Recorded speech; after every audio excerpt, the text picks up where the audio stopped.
guys, I hope you are having a wonderful week. Summer is here and we are a few days into June, which is so fantastic. I hope you have amazing summer plans.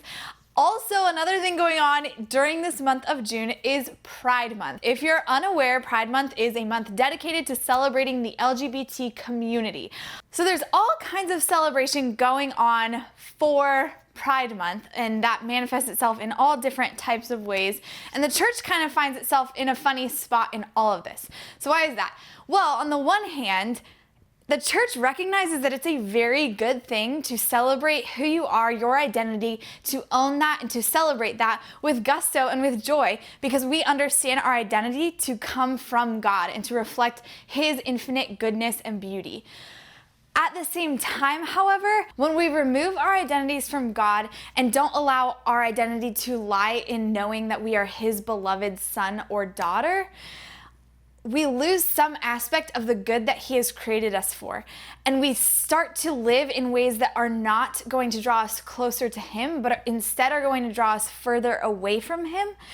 And that is never something worth celebrating. That's not something we should take pride in, because we know as Christians that we have been created by God for relationship with Him. How do we respond to a world that is celebrating Pride Month, that is celebrating identities that don't find their root in God, in His goodness, and in His infinite love? Well, there are three important ways that I want to highlight today. The first way is that we respond in love. We have to be able to look at every person we encounter, regardless of background or sexual preference or identity, and to be able to treat them with love, because they are infinitely valuable and worthy in God's eyes. And it is important that we respond in the same way, that we treat every person that we encounter, no matter what, with authentic love. We do this by rooting ourselves in prayer and in the sacraments, and in bringing as many people into that life as we can.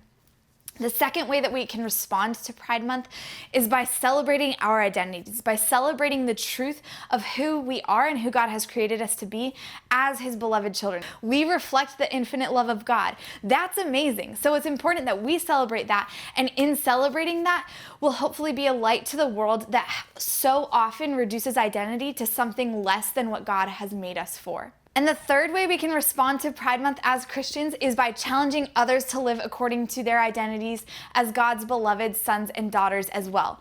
Now, this doesn't mean we go angrily telling people how they should live or angrily screaming at people that they're doing things wrong, but it does mean that if we have encountered the infinite love of Jesus and if we are filled with His Spirit, we will want to share the joy that we know as God's beloved children with others. And we will want to share that joy by inviting others into that journey as well. This last point kind of ties in with the first one of responding in love. We can't love our brothers and sisters if we keep the one thing that has brought us the most joy, life, and fulfillment from them. So it's up to us to share the gospel message, to share the truth that we have come to know as God's beloved children with others. Thank you so much for watching this week. If you have any comments or thoughts or suggestions, I would love to chat with you. Please comment below. And if you like this video, give it a like and be sure to subscribe. New stuff coming out your way every single Wednesday. And I will see you all next week right here on Real Talk. Be my little baby. Be my little darling. I love dancing.